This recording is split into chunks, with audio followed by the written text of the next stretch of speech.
Hello friend, मैं Vinod Kumar Vedanta civil services classes के online platform पर आप सबका स्वागत करता हूं। मैं आशा करता हूं कि आप लोग सब अपने घर पे सुखी होंगे, संपन्न होंगे और पढ़ाई कर रहे होंगे। आप सबको पता है कि बीपीएससी 68 का प्रीलिम्स का रिजल्ट आया है 4-5 दिन पहले, और इसमें बहुत अच्छे अच्छे बच्चों का सिलेक्शन नहीं हो पाया है और वो काफ़ी दुखी हैं। बहुत बच्चों ने मुझे कमेंट किया, कहा कि सर हम लोग कैसे अपने स्ट्रेटजी पे काम करें कि आगे सफलता मिले। तो देखिए, ध्यान रखिए, वो उन्हीं बच्चों का सिलेक्शन रुका है जो जिनके स्ट्रेटजी में, जिनकी तैयारी में कहीं ना कहीं कमी रह गई है। तो मैं ये उनको ब्लेम नहीं कर रहा हूँ। मेरी शुभकामना और जो सहानुभूति है दोनों बच्चों के लिए है। जो प्रीलिम्स क्वालिफाई किए हैं उनके लिए भी है और जो नहीं क्वालिफाई किए हैं उनके प्रति भी मेरी सहानुभूति है। और मैं कोशिश करूंगा अपने चैनल के माध्यम से कि हर एक स्तर पर मैं आपको सपोर्ट करूं और स्ट्रेटजी पे बात करूं और आपको हेल्प करूं, कि आपका मार्गदर्शन करूं कि आप कैसे नेक्स्ट आने वाले बीपीएससी में 69 में अंतिम सफलता अर्जित कर सकें। और जो 68 प्रीलिम्स क्वालिफाई किए हैं उनके लिए भी एक मेरी सलाह रहेगी कि आप अच्छे ढंग से अपने मेंस की तैयारी पे लग जाएं और उसमें रिकॉल करें, जो भी सिलेबस है उनको देखें, समझें। इसके लिए मैं मेंस के स्ट्रेटजी पे अलग से बात करूंगा। तब तक मैं फ़िलहाल हम लोग प्रीलिम्स 69 के प्रीलिम्स के स्ट्रेटजी पे बात कर देंगे और प्रीलिम्स को कैसे हम हैंडल करें और कैसे इसकी तैयारी करें, इसको हम लोग समझने की कोशिश करेंगे। चलिए, मैं स्टार्ट करूंगा एक कोटेशन से। कोटेशन ये है कि सबसे पहले आपको खेल के नियमों को जानना चाहिए। कहा जा रहा है कि सबसे पहले आपको खेल के नियमों को जानना चाहिए, इसके बाद ही आप दूसरे से बेहतर खेल सकते हैं। ध्यान रखेंगे, बहुत बड़ी बात कही गई है। कहा जा रहा है कि सबसे पहले आपको खेल के नियमों को जानना चाहिए, उसके बाद ही आप खुद दूसरे से बेहतर खेल सकते हैं। यानी अतुल कुमार जब से आए हैं तो ये कोई ना कोई नया स्ट्रेटजी ला रहे हैं और प्रयोग कर रहे हैं, यानी खेल के बीच में खेल की बात कर रहे हैं। तो इसलिए मेरे कहने का अर्थ है, मैं उस खेल की बात नहीं कर रहा हूँ, मैं बीपीएससी के सिलेबस और बीपीएससी के पैटर्न के द्वारा जो खेले जा रहे हैं उनके ही बात मैं कर रहा हूँ। यानी देखेंगे, ये बहुत बड़ी बात कही गई है। अगर इसका अर्थ ये है कि आप बीपीएससी का जो रणनीति है, बीपीएससी का जो डिमांड है, अगर उसको फुलफिल कर रहे हैं अपने स्ट्रेटजी के माध्यम से, अपने पैटर्न को समझ करके, तो आप निश्चित रूप से सफल होंगे। इसी सिलसिले में हम लोग बात करेंगे बीपीएससी के 69 में अंतिम सफलता कैसे पाएं। बीपीएससी का जो 69 का एग्ज़ाम होने वाला है, इसमें अंतिम रूप से हम सफल कैसे पाएं, इसके रणनीति भी बात करेंगे। यानी हमारी तैयारी की रणनीति कैसी हो, इस पे हम बात करेंगे। देखिए, आजकल पहले ये सिलसिला चला आ रहा था कि पहले फैक्चुअल चीज़ें ज़्यादा पूछी जाती थी, फैक्ट बेस्ड क्वेश्चन ज़्यादा होते थे। लेकिन अब पैटर्न, जब मैं 63 बीपीएससी की बात करूं तो 63 बीपीएससी से अभी पैटर्न काफ़ी बदल रहे हैं और जो भी प्रश्न पूछे जा रहे हैं ये सारे एनालिसिस बेस्ड प्रश्न पूछे जा रहे हैं।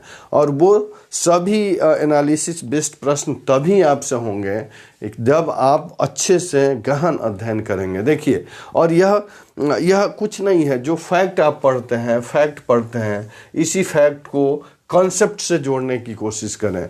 यानी आप देखेंगे एनालिसिस बेस्ड कंसेप्चुअल क्वेश्चन ज़्यादा पूछे जा रहे हैं और यही कॉन्सेप्ट, देखिए, फैक्ट को अगर कॉन्सेप्ट से जोड़ देंगे तो आपको कभी भी परेशानी नहीं होगी, कभी भी क्वेश्चन गलत होने के चांस नहीं होंगे। और जब फैक्ट को कॉन्सेप्ट से जोड़ेंगे तो प्रीलिम्स क्वालिफाई करेंगे और इसी कॉन्सेप्ट को एप्लीकेशन के रूप में, अप्लाइड फॉर्म में अगर आप यूज करते हैं तो वो मेंस का स्ट्रेटजी बन जाता है। मेंस में लिखने के लिए आप एबल हो जाएंगे। पाएंगे।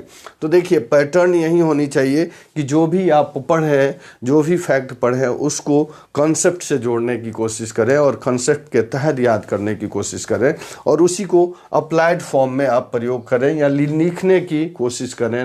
नए नए स्ट्रेटजी के साथ नए नए कॉन्सेप्ट को जोड़ने की कोशिश करें। और इसके लिए सबसे बेहतर तरीका हो सकता है कि आप एनसीईआरटी के बुक्स को फॉलो करें। देखिए प्रॉब्लम कहाँ जाता है कि बच्चे मार्केट में जो अवेलेबल है बुक्स और गाइड उसके चक्कर में पड़ जाते हैं और उनको कॉन्सेप्ट क्लियर नहीं हो पाता है। इसलिए मैं आपसे आग्रह करूँगा कि आप तैयारी कर चुके हैं, आपकी तैयारी पीक पॉइंट पे है, फिर भी मैं सजेशन दूंगा कि आप एनसीईआरटी बुक्स को ज़रूर अच्छे से पढ़ लें। जो अभी नए बच्चे हैं, नए एप्लीकेंट हैं, उनके लिए तो मोस्ट इम्पॉर्टेंट है एनसीईआरटी की बुक्स। एनसीईआरटी को 2 से 3 बार पढ़ें और उसका नोट्स बना लें और तब कुछ सेक्शन का आप एडवांस बुक्स पढ़ सकते हैं। नेक्स्ट वीडियो में मैं बुक्स स्ट्रेटजी की बात करूँगा, टॉपिक की बात करूँगा।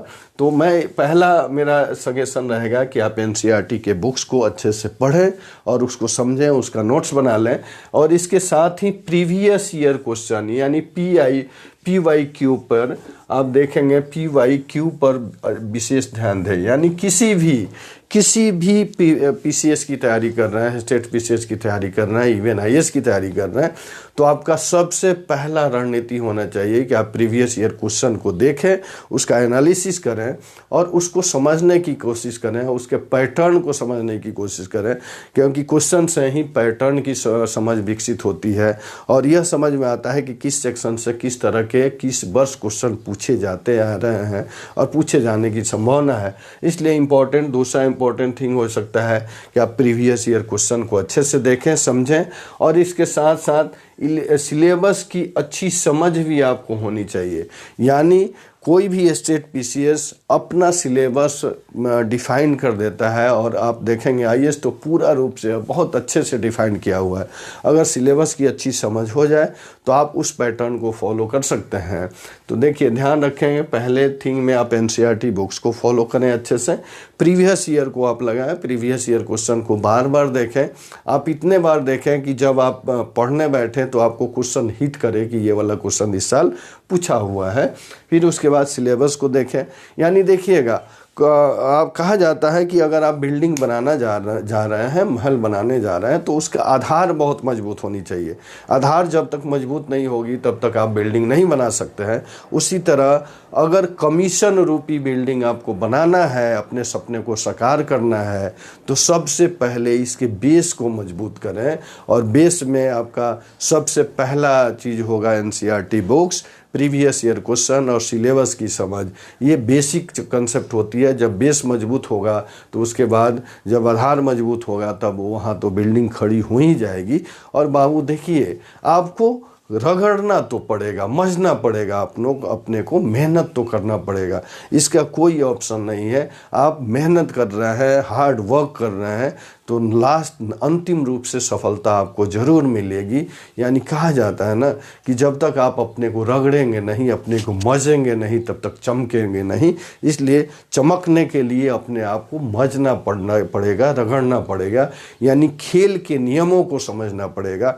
जब तक खेल के नियम को अच्छे से समझेंगे नहीं तब तक ध्यान रखिए आपके साथ बहुत कॉम्पिटिटर की लाइन लगी हुई है और उनसे आपको बेहतर करना है, अच्छा करना है, अपने सपने को साकार करना है, अपने पेरेंट्स के सपने को साकार करना है, अच्छे मुकाम पे पहुंचना है। तो अपने आप को पॉलिश करते रहना पड़ेगा, रगड़ना पड़ेगा और उस रणनीति को समझना पड़ेगा। यानी उस खेल के नियम को समझना पड़ेगा, तभी आप बेहतर कर पाएंगे। मेरी शुभकामनाएं आपके साथ है। फिर मैं इसी तरह के वीडियो लेकर के आपके साथ आते रहूँगा। नेक्स्ट वीडियो में मेरी बुक्स लिस्ट होगी और उसके पढ़ने के तरीके पे हम लोग चर्चा करेंगे ताकि आपको हेल्प मिले। आप इस चैनल पे नए हैं तो इस चैनल को लाइक, शेयर और सब्सक्राइब जरूर करें ताकि कोई भी नोटिफिकेशन मैं डालूं तो आपको अवेलेबल हो और आपको हेल्प मिले। चलिए मिलते हैं नेक्स्ट वीडियो के साथ, तब तक के लिए थैंक यू।